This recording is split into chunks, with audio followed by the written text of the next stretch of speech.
വിഷ്ണുശാലിനിയുടെ latest എപ്പിസോഡിൽ അവിടെ ഗാർഗിയുടെ ആ ഒരു റെസ്റ്റോറൻറ്റിലേക്ക് അവിടെ ജോലിയൊക്കെ ചെയ്തുകൊണ്ടിരിക്കും. ഗാർഗിയുണ്ട്, ശാരികയുണ്ട്, ബാക്കി എല്ലാവരും ഒക്കെ ഉണ്ട്. ഈ സമയത്ത് ഗാർഗിയുടെ മകനാണെങ്കിൽ അവിടെ ബൈക്കിൽ എത്തുന്നുണ്ട്. എന്നിട്ട് ഗാർഗിയുടെ ക്യാഷിലിരിക്കുകയാണ്. അങ്ങനെ ഗാർഗി ഒന്ന് നോക്കിയിട്ട് ശാരികയുടെ അടുത്തേക്കാണ് വരുന്നത്. എന്നിട്ട് കഴിക്കാൻ എന്താടി ഉള്ളതെന്ന് ചോദിക്കുകയാണ്. അന്നേരം ശാരിക ആദ്യം പേടിച്ചു പോകുന്നുണ്ട്. അന്നേരം എന്താടിയും ചോദിക്കുന്നുണ്ട്. അന്നേരം ഗാർഗി ഓടിക്കൊണ്ട് വരുന്നത്, നിനക്ക് എന്താ വേണ്ടത്, എന്താണെന്ന് വെച്ചാൽ ഞാൻ എടുത്ത് തരാൻ, കഴിച്ചിട്ട് പോകുമെന്ന് പറയുകയാണ്. അന്നേരം ഇവളല്ലേ പറയേണ്ടത്, കസ്റ്റമറോട് എങ്ങനെ പെരുമാറണമെന്ന് ഇവളല്ലേ പഠിക്കേണ്ടത്, ഇവള് പറയട്ടെ എന്നിട്ടേ ഞാൻ പോകുന്നുള്ളൂ എന്നൊക്കെ പറഞ്ഞ് അവിടെ സ്റ്റൂളിലേക്ക് ഇരിക്കുകയാണ്. അന്നേരം ഗാർഗിക്ക് വശപ്പശകാണെന്നുള്ള മനസ്സിലാവുന്നുണ്ട്. നീ എന്തൊക്കെയോ കുടിച്ചും വലിച്ചോ കയറ്റിയിട്ടല്ലേ ഇങ്ങോട്ടത്തേക്ക് വന്നിരിക്കുന്നത്, എന്താണെന്നൊക്കെ എനിക്കറിയാം, ഞാൻ ഒരൊറ്റ ഫോൺ കോൾ മതി, ഇടയൊക്കെ നിന്നെ പരിശോധിച്ച് ഒരു പൊതിയെങ്കിലും കിട്ടാതിരിക്കില്ല എന്നൊക്കെ ഇങ്ങനെ പറയുന്നുണ്ട്. അന്നേരമാണെങ്കിൽ എനിക്ക് കുറച്ച് കാശ് വേണമെന്ന് പറയുകയാണ്. അന്നേരം കൊന്നാലും ഞാൻ തരില്ല എന്നിങ്ങനെ പറയുകയാണ്. ഈ സമയത്താണെങ്കിൽ ഈ പയ്യനാണെങ്കിൽ പെട്ടെന്ന് ഗാർഗിയുടെ കഴുത്തിനങ്ങോട്ട് പിടിക്കുന്നുണ്ട്. അന്നേരം 10 മാസം പിന്നെ വയറ്റിലിട്ട് നൊന്ത് പ്രസവിച്ച അമ്മയെ കൊല്ലടാന്നൊക്കെ പറയുന്നുണ്ട്. എന്നാൽ പിടിച്ചങ്ങോട്ട് വിടുകയൊക്കെ ചെയ്യുന്നുണ്ട്. എന്നിട്ട് കാശ് വേണമെന്ന് പറയുമ്പോൾ തരില്ല എന്ന് പറയുകയാണ്. അന്നേരം ഞാൻ എടുത്തോളാം എന്ന് പറയുമ്പോൾ പെട്ടെന്ന് ഗാർഗി ശാരികയോട് പറയുന്നുണ്ട്, മോളെ താക്കോലേട്, ആൾ കൊടുക്കാനുള്ള പൈസയൊക്കെ ഉണ്ട്, ഒരുപാട് പൈസ ഉണ്ടെന്ന് പറയുമ്പോൾ ശാരിക ഓടിപ്പോയി പൂട്ടി താക്കോലും കയ്യിൽ വെക്കുകയാണ്. അന്നേരം ഈ പയ്യനാണെങ്കിൽ ഓടി ശാരികയുടെ അടുത്തേക്ക് താടി എന്ന് പറയുന്നത്, തരില്ല തരില്ല എന്ന് പറയുമ്പോൾ മര്യാദയ്ക്ക് തന്നോ എന്ന് പറഞ്ഞിട്ട് ശാരികയുടെ കർണം നോക്കി ഒന്ന് പൊട്ടിക്കുകയാണ്. അടി ശാരിക കൊള്ളുന്നുണ്ട്. എന്നിട്ട് ഈ പിന്നെ അങ്ങനെ പാടില്ല എന്ന് ഗാർഗി പറയുമ്പോൾ വീണ്ടും ഗാർഗിയുടെ നേരെ ചെല്ലുകയാണ് ഉപദ്രവിക്കാനായിട്ട്.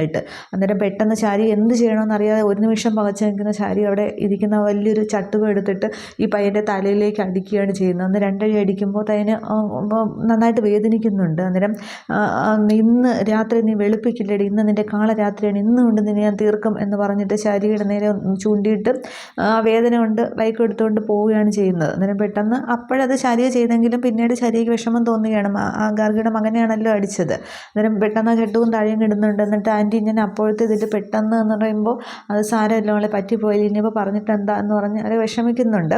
എന്നിട്ട് ഗാർഗിയാണെങ്കിൽ ശാരിയെ കെട്ടിപ്പിടിച്ച് കരയുകയാണ് ചെയ്യുന്നത്.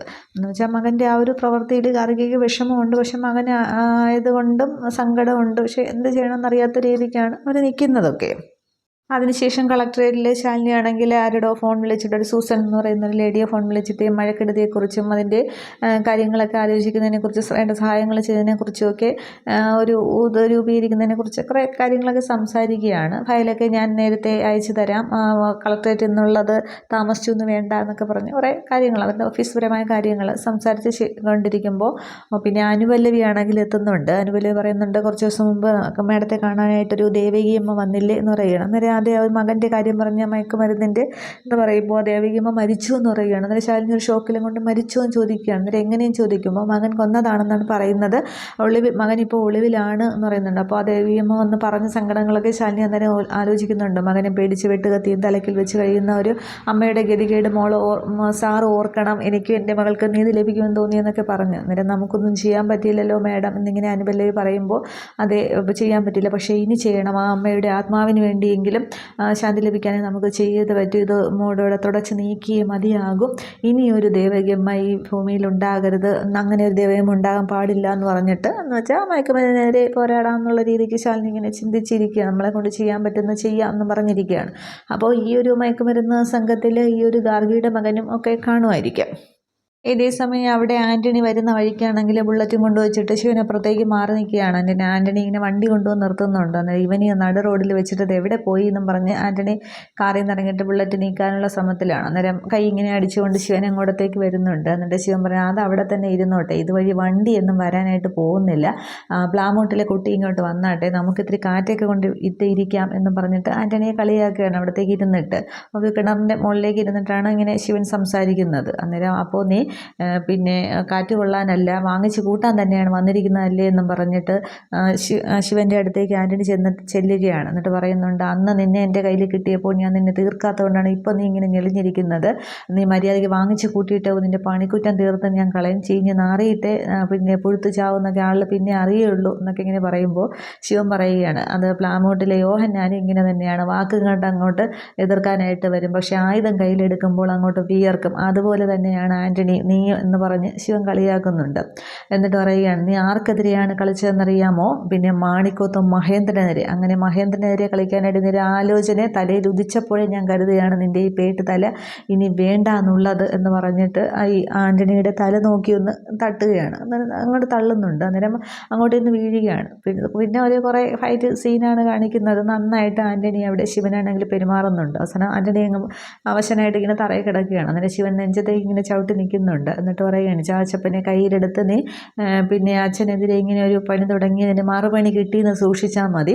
അത് നിൻ്റെ പക്ഷേ ഇനി നീ ഇങ്ങനെ ഒരു അടവുമായിട്ട് വന്നാലുണ്ടല്ലോ, അച്ഛനും മോനും കൂടി ഒരു കല്ലറ അങ്ങോട്ട് പള്ളിമുറ്റത്ത് പിന്നെ എടുക്കേണ്ടി വരും, സെമിത്തേരിയിൽ എടുക്കേണ്ടി വരും, ഓർത്തോ എന്നിങ്ങനെ പറഞ്ഞു നിൽക്കുന്ന ആ ഒരു ടൈമിലാണ് അവിടെ റസാഖാണെങ്കിൽ കുറേ പോലീസുകാരുമായിട്ട് എത്തുന്നത്. അന്നേരമാണെങ്കിൽ ഈ പോലീസുകാരെല്ലാം കൂടി ചേർന്ന് നിനക്ക് പോകാനുള്ള വണ്ടി എത്തി എന്നിങ്ങനെ ശിവൻ പറയുമ്പോൾ പിന്നെ എന്നിട്ട് കാലം കൊണ്ട് മാറ്റുന്നുണ്ട്. അന്നേരമാണെങ്കിൽ ഈ പോലീസുകാർ വന്ന് ആൻ്റണി അങ്ങോട്ട് പിടിക്കുകയാണ്. അന്നേരം ശിവൻ പറയുകയാണ്, എന്നാലും പഴയ സിനിമയിലെ ക്ലൈമാക്സിനെ പോലെ തന്നെ നായകൻ വില്ലനെ അടിച്ചതിന് ശേഷമല്ലേ പോലീസ് എത്തുക, അത് തന്നെ ഇവിടെ ആവർത്തിച്ചല്ലോ, നിനക്ക് കുറച്ച് നേരത്തെ വന്നൂടെ എന്നും പറഞ്ഞ് റസാഖിനെ ശിവൻ കളിയാക്കുകയാണ്. അന്നേരം അതൊക്കെ പോട്ടെ, നീ എന്നാ ഈ പോലീസിൻ്റെ പണി ഏറ്റെടുത്ത് തുടങ്ങിയെന്ന് ചോദിക്കുമ്പോൾ നിങ്ങളൊക്കെ അതുപോലെ പ്രവർത്തിക്കാത്തത് കൊണ്ടല്ലേ, അതുകൊണ്ട് ഞാൻ അങ്ങ് ഏറ്റെടുത്തതാണ്, നീ മര്യാദയ്ക്ക് എന്നെ പിടിച്ചുകൊണ്ട് പോകാൻ നോക്ക് എന്നിങ്ങനെ പറയുന്നുണ്ട്. അന്നേരം നിന്നെ ഞാൻ പിന്നെ എടുത്തോളാം എന്നിങ്ങനെ റസാഖ് പറയുമ്പോൾ ഓ ശരി ആയിക്കോട്ടെ എന്നും പറഞ്ഞ് അവിടെ റസാഖിനെ കളിയാക്കുകയാണ് ശിവൻ. പക്ഷേ റസാഖ് അത് അങ്ങോട്ട് വലിയ കാര്യമായിട്ട് എടുക്കുന്നില്ല. അവിടെ ആൻ്റണിയെയും കൊണ്ട് അവരങ്ങ് പോവുകയാണ് ചെയ്യുന്നത്. ഇതേ സമയം അവിടെ സുസ്മിത താമസിക്കുന്ന ആ ഒരു ആശ്രമത്തിൽ സുസ്മിതയെ കാണാനായിട്ട് ഡേവിസ് വന്ന് കാത്തു നിൽക്കുകയാണ്. അവിടെ ആ മുറ്റത്തെ നിൽക്കുന്നുള്ളൂ. അന്നേരം സുസ്മിത എവിടെ പോയിട്ട് ഇങ്ങനെ കാറിൽ വരികയാണ്. അന്നേരം വന്നിട്ട് കുറേ നേരം ആയും ചോദിക്കുന്നുണ്ട്. അന്നേരം ആവശ്യം എൻ്റെ അല്ലേ, അതുകൊണ്ട് കാത്തുനിന്നതാണെന്ന് ഇങ്ങനെ പറയുന്നുണ്ട്. അന്നേരം എന്താണ് കാര്യങ്ങൾ ചോദിക്കുമ്പോൾ ആ ശാലിനിക്കെതിരെ ഒന്നും ചെയ്യാനായിട്ട് സാധിക്കുന്നില്ലല്ലോ എന്ന് പറയുകയാണ്. നമ്മളിവിടെ ആലോചിക്കുമ്പോഴേ അവൾ അവിടെ പ്രവർത്തിച്ചു തുടങ്ങുമെന്ന് പറയുകയാണ്. അന്നേരം അവളുടെ പിന്നെ സ്വന്തം ചിതയ്ക്ക് അവൾ തന്നെ തീ കൊളുത്താനായിട്ട് തയ്യാറായിരിക്കുകയാണല്ലേ എന്ന് പറയുന്നുണ്ട്. അന്നേരം എൻ്റെ ചങ്കിനെയാണ് സി റസാഖും ശിവനും കൂടി ചേർന്ന് പിടിച്ച് പാകത്താക്കിയിരിക്കുന്നതെന്ന് പറയുമ്പോൾ അത് കന്നം തീരുമാനിച്ച പണിക്ക് പോയിട്ടല്ലേ എന്ന് ചോദിക്കുന്നുണ്ട് സുസ്മിത. അന്നേരമാണെങ്കിൽ ഇനി ശിവനെയും ശാലിനിയും തമ്മിൽ തെറ്റിപ്പിക്കാൻ അടുപ്പിക്കാൻ നമുക്ക് സാധിക്കുകയില്ല എന്ന് പറയുകയാണ്. അന്നേരം പിന്നെ എന്താ വേണ്ടത്, അവളെ പുകച്ച് പുറത്ത് ചാടിക്കണോ, അതേ അവളെ കളക്ടർ കസേരയിൽ നിന്ന് അവളെ പുക കാണണോ, അതേ അവളുടെ കസേര തെറിപ്പിക്കണോ, എന്താണ് വേണ്ടതെന്ന് ചോദിക്കുന്നുണ്ട്. അന്നേരം എങ്ങനെയായാലും പണം എനിക്കൊരു പ്രശ്നമല്ല, പക്ഷേ അവളെ പിന്നെ ഇറങ്ങണം, നമുക്ക് അവളെ ഒന്നും ചെയ്യാനായിട്ട് സാധിക്കില്ല. ഷീസ് ഡിസ്ട്രിക്ട് കളക്ടർ, ഇന്ത്യ ഗവൺമെൻറ്റിൻ്റെ പ്രതിനിധിയാണ്, പവറിന് ആളും ഒക്കെ ഉണ്ട്. അപ്പോൾ അതുകൊണ്ട് അവളുടെ ആ കസേര അവളുടെ കയ്യിലുള്ളിടത്തോളം കാലം നമുക്കും ചെയ്യുന്നു. അതുകൊണ്ട് അവളെ കസേരയിൽ നിന്ന് ഇറക്കണം, എന്നിട്ട് സാധാരണ സ്ത്രീയായിട്ട് കണ്ണുനീരുമായിട്ട് നമ്മുടെ മുന്നിൽ നിൽക്കണം, എങ്കിലേ ചെയ്യാൻ സാധിക്കുകയുള്ളൂ എന്നിങ്ങനെ ഡേവിസ് പറയുകയാണ്. അന്നേരം ശാരദയുടെ മകളാണ്, അത്ര പെട്ടെന്നൊന്നും കരയില്ല, എന്നാലും നമുക്ക് ശ്രമിക്കാം. പിന്നെ എന്തായാലും ഒരു 1.5 പണി തന്നെ അവൾക്ക് വരുന്നുണ്ട്. അവളുടെ കസേര തെറിക്കുക തന്നെ ചെയ്യും, അതൊരു ഏറ്റ പണിയായിരിക്കും. ഡേവിസ് റെഡി ആയിക്കോ, ചങ്കിനെ ജയിലിൽ കയറ്റിയ ഒരു പ്രതികാരം കൂടിയില്ല, എല്ലാം കൂടി ആകുമ്പോൾ നമുക്കൊരു പണി കൊടുക്കാം എന്നിങ്ങനെ സുസ്മിത പറയുന്നുണ്ട്. അന്നേരം ഡേവിസ് ഇങ്ങനെ കേട്ട് നിൽക്കുകയാണ്. അപ്പോൾ ഇനി സുസ്മിതയുടെ ഏർപ്പാടിൽ എന്തെങ്കിലും ഒരു പണി ശാലിനിക്ക് കിട്ടുന്നതാണ്, കസേരയൊക്കെ പോകുമെന്നറിയില്ല, ഇനി കാണാം. ഇതേ സമയം അവിടെ പിന്നെ പോലീസ് സ്റ്റേഷനിൽ നിന്ന് സത്യഭാമയും രോഹിത്തും കൂടി തിരിച്ച് ഓട്ടോയിൽ വരുന്നുണ്ട്. പക്ഷേ ഒരു അഡ്വക്കേറ്റിനെ കാണാനാണ് പോകുന്നത്. അന്നേരം ഓട്ടോയിൽ ഇരുന്നുകൊണ്ട് രോഹിത്ത് ചോദിക്കുന്നുണ്ട്, സത്യഭാമ ഒന്നുകൂടെ ആലോചിച്ചിട്ട് പോരെ അഡ്വക്കേറ്റിനെ കാണുന്നത്. അന്നേരം ഒന്നും ആലോചിക്കാനില്ല, എനിക്ക് എൻ്റെ മകനെ കൊന്ന് അവൾക്ക് ശിക്ഷ കിട്ടുക തന്നെയാണ്, എൻ്റെ കൊച്ചുമക്കളെ എനിക്ക് വേണം, പരമാവധി കിട്ടുന്നതിൽ വെച്ച് പരമാവധി ശിക്ഷ അവൾക്ക് വാങ്ങിച്ചു കൊടുക്കണം, എനിക്ക് നീതി കിട്ടണം, അഡ്വക്കേറ്റിനെ കാണുക തന്നെ വേണം എന്നും പറഞ്ഞ് ഭാമ ആകെ ദേഷ്യത്തിരിക്കുകയാണ്. പിന്നെ രോഹിത്തിനൊന്നും പറയാനായിട്ട് സാധിക്കുന്നില്ല. ഇതേ സമയം അവിടെ അരുണയുടെ ഓഫീസിലാണ്. അരുണ കുഞ്ഞിനെയും കൊണ്ടാണ് ഓഫീസിൽ വരുന്നത്. കുഞ്ഞിനെ കുറേയൊക്കെ കളിപ്പിച്ചുകൊണ്ടിരിക്കും. ഒരുപാട് ജോലിയുണ്ട് മോളെ എന്നൊക്കെ പറയുമ്പോൾ ജൂനിയർ വക്കീൽ വന്ന് നമ്മൾ നോക്കാമെന്നും പറഞ്ഞ് കുട്ടിയെടുത്ത് അപ്പുറത്തേക്ക് കൊണ്ടുപോവുകയാണ്. ഈ സമയത്താണ് സത്യഭാമയും രോഹിത്തും കൂടി അരുണയുടെ അടുത്തേക്കാണ്, അരുണയെ കേസ് ഏൽപ്പിക്കാനാണ് വരുന്നത്. അന്നേരം എന്നെ ഓർമ്മയുണ്ടോ എന്നിങ്ങനെ സത്യഭാമ ചോദിക്കുകയാണ്. പക്ഷേ അന്ന് ഭാമ ഓർക്കുന്നില്ല എന്ന് തോന്നുന്നു.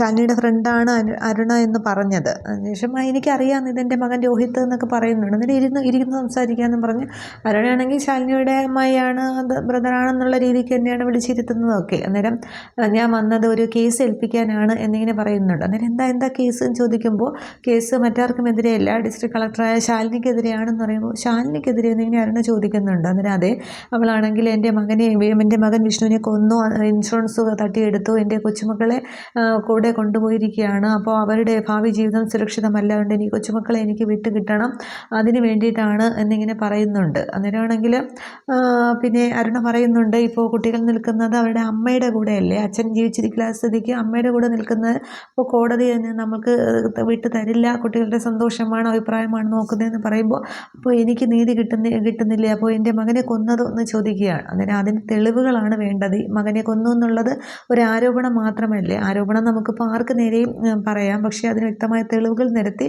കോടതിയെ ബോധിപ്പിക്കുകയാണ് വേണ്ടത്. എങ്കിൽ മാത്രമേ അത് ഒരു കേസ് നിലനിൽക്കുകയുള്ളൂ. അതുകൊണ്ട് ഈ കേസുമായിട്ട് മുന്നോട്ട് പോയാൽ ശരിയാവില്ല എന്നാണ് പറയുന്നത്. പിന്നെ ശാലിനി എൻ്റെ ഒരു ഫ്രണ്ട് കൂടിയാണ്, അതുകൊണ്ട് ഈ കേസ് ഏറ്റെടുക്കുന്നത് എനിക്കൊരു ബുദ്ധിമുട്ടുണ്ട് എന്നിങ്ങനെ പറയുമ്പോൾ സത്യഭാമയ്ക്ക് ഭാവം മാറുകയാണ്. അപ്പോൾ ശാലിനിയുടെ ഫ്രണ്ട് ആയതുകൊണ്ടാണല്ലേ എൻ്റെ കേസ് ഇതെന്ന് കേട്ടത്, അപ്പോൾ ഇനി എനിക്ക് ഇവിടുന്ന് ഇനി നീതി കിട്ടില്ല എന്ന് മനസ്സിലായി, അപ്പോൾ ഞാൻ വേറെ വക്കീലിനെ നോക്കിക്കോളാം എന്നിങ്ങനെ പറയുകയാണ്. ഇവിടെ അരുണ കൃഷ്ണമൂർത്തി മാത്രമല്ലല്ലോ വക്കീലായിട്ടുള്ളത് എന്ന് പറഞ്ഞിട്ട് സത്യഭാമ ഇങ്ങോട്ട് എഴുന്നേൽക്കുകയാണ്. കൂടെ രോഹിത് എഴുന്നേൽക്കുന്നുണ്ട്. തുടർന്ന് പറയുകയാണ്, അപ്പോൾ എനിക്ക് കുട്ടികളുടെ കേസ് വിലക്കില്ല എന്നല്ലേ പറയുന്നത്, വേറെ ആരെങ്കിലും ഇനി നമുക്ക് കോടതിയിൽ വെച്ച് കാണാമെന്നൊക്കെ അരുണയെ വെല്ലുവിളിക്കുകയാണ് ചെയ്യുന്നത് സത്യഭാമ. അന്നേരം പറയുന്നുണ്ട്, ഞാനിത് പറഞ്ഞതിന് കാരണമുണ്ട്, എവിടെ പോയാലും ഈ കുട്ടികളുടെ താല്പര്യമാണ് നോക്കുന്നത്, അവരുടെ അഭിപ്രായം നോക്കും, അപ്പോൾ അമ്മയുടെ കൂടെയാണെന്നുണ്ടെങ്കിൽ അത് വിട്ടുകിട്ടാനായിട്ട് പ്രയാസമായിരിക്കും എന്ന് പറയുമ്പോൾ അത് വേറെ ഞാൻ നോക്കിക്കോളാം, വേറെ വക്കീലന്മാരുണ്ടോ എന്ന് നോക്കട്ടെ, നിങ്ങൾ പിന്നെ കൂട്ടുകാരിയെ കാണുമ്പോൾ ഒന്ന് പറഞ്ഞുതരാം, ഒന്ന് ഓർമ്മിക്കണം, ഇവള് രോഹിത്തിൻ്റെ ഭാര്യ ശ്യാമ വരെ പിന്നെ എൻ്റെ കൂടെയാണ് നിൽക്കുന്നത്, അവളുടെ സ്വന്തം അനിയത്തിയാണ് ശ്യാമ, അപ്പോൾ എത്രത്തോളം ക്രൂരയാണ് അവളെന്നുള്ളതൊന്ന് ഓർമ്മിക്കണം, ഭർത്താവിൻ്റെ വീട്ടുകാരെയും ചതിച്ചവളാണ് അവൾ, കൂടെ നിൽക്കും, കൂട്ടുകാരുടെ കൂടെ നിൽക്കും, അത് ഓർമ്മിക്കണം, എല്ലാവരെയും അവൾ ചതിക്കും, കൂടെ നിൽക്കുന്നവരെയും അവൾ ചതിക്കും എന്നിങ്ങനെ പറഞ്ഞിട്ട് ഭാമയങ്ങ് ഇറങ്ങി പോവുകയാണ് ചെയ്യുന്നത്. അന്നേരം അരുണയ്ക്ക് അകപ്പാടെ അങ്ങോട്ട് വിഷമാവുന്നുണ്ട്, ആര് പറയുന്നതാണ് എന്താണ് ശരി എന്നുള്ള രീതിക്ക് അരുണ ഇരിക്കുകയാണ്. അന്നേരം ഈ കുട്ടിയാണെങ്കിൽ ആ ജൂനിയർ വക്കീൽ അപ്പുറത്തേക്ക് എടുത്തുകൊണ്ട് വരും, തൊട്ടപ്പുറത്തെ മുറിയിൽ തന്നെയാണ് ഈ കുട്ടിയെ പിന്നെ ഇവർ നോക്കുന്നത്. അന്നേരം ഇവർ സത്യഭാമയൊക്കെ വന്ന് കയറുമ്പോൾ കുട്ടിയുടെ കരച്ചിൽ കേൾക്കുന്നുണ്ട്. അന്നേരം അരുണ പറയുന്നുണ്ട്, എൻ്റെ മകളാണ് ഞാൻ ഓഫീസിൽ ഇരിക്കുമ്പോൾ കൊണ്ടുവരുമെന്നുള്ളത്. പക്ഷെ തൊട്ടപ്പുറത്തെ മുറി വാതിലൊന്നും ക്ലോസ് ചെയ്തിട്ടില്ല, പക്ഷേ ഇവർ ശ്രദ്ധിക്കാത്തത് കൊണ്ട് ആ കുട്ടിയെ കാണുന്നില്ല. കണ്ടിരുന്നുവെങ്കിൽ അത് പിന്നെ ശാരികയുടെ കുട്ടിയാണെന്നുള്ളവർക്ക് മനസ്സിലാണ്, പക്ഷേ അവിടെയും കാണുന്നില്ല. എന്നിട്ട് അവരങ്ങ് ഇറങ്ങി പോവുകയാണ് ചെയ്യുന്നത്. അവർ പോയതിന് ശേഷം ഈ ജൂനിയർ വക്കീൽ കുട്ടിയെ കൊണ്ടുവരുന്നുണ്ട്, പിണക്കമൊക്കെ മാറി നല്ല മിടുക്കി കുട്ടിയാന്ന് പറയുമ്പോൾ അരുണ ഇങ്ങനെ കുട്ടിയെ നോക്കുന്നത് ചിരിക്കുന്നുണ്ട്. പക്ഷേ ശാലിനി സത്യഭാമ പറഞ്ഞ കാര്യം ആലോചിച്ച് ഇങ്ങനെ ഇരിക്കുകയാണ് ചെയ്യുന്നത്. അതിനുശേഷം ഭാമയും രോഹിത്തും തിരികെ ആട്ടോയിൽ പോകുമ്പോൾ അരുണ അല്ലെങ്കിൽ വേറൊരു വക്കീൽ ആരെ കണ്ടിട്ടായാലും എനിക്ക് നീതി വേണം, എനിക്ക് എൻ്റെ കൊച്ചുമക്കളെ വിട്ടു തരിക തന്നെ വേണം, ഇതുമായിട്ട് മുന്നോട്ട് പോകാൻ തന്നെയാണ് തീരുമാനം എന്നിങ്ങനെ ഭാമ പറഞ്ഞിരിക്കുകയാണ്. രോഹിത്ത് കൂടെ പോകുന്നതേ ഉള്ളൂ. ഇത്രയുമേ ഈ ഒരു എപ്പിസോഡിൽ കാണിക്കുന്നുള്ളൂ. അപ്പോൾ ഇനി അരുണയും ശാലിനിക്കെതിരെ തിരിയുമോ എന്നറിയുന്നില്ല. ഇനി കുട്ടിയെ ശാലിനിയെ കണ്ട ശേഷം തിരികെ ചോദിക്കുമ്പോൾ അവിടെ ഇനി എന്തെങ്കിലും പ്രശ്നമുണ്ടെങ്കിൽ അരുണ കേസ് എടുക്കാൻ തയ്യാറാകുമോ ഇനി എന്നുള്ളതാണ്.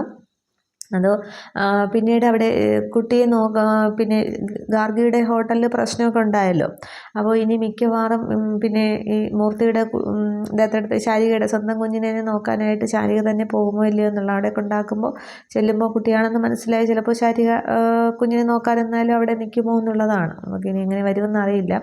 അടുത്ത എപ്പിസോഡിലെ പ്രൊമോയിൽ ആ ഒരു മയക്കുമരുന്ന് ആ ഒരു മാഫിയ സംഘത്തിലേക്ക് ശാലിനി ചെന്ന് കയറുന്നതാണ്, അവിടെ കുറേ ഫൈറ്റ് സീനൊക്കെ ഉണ്ടാകുന്നതാണ് കാണിക്കുന്നത്. അതൊക്കെ കാണാം. Okay, thank you.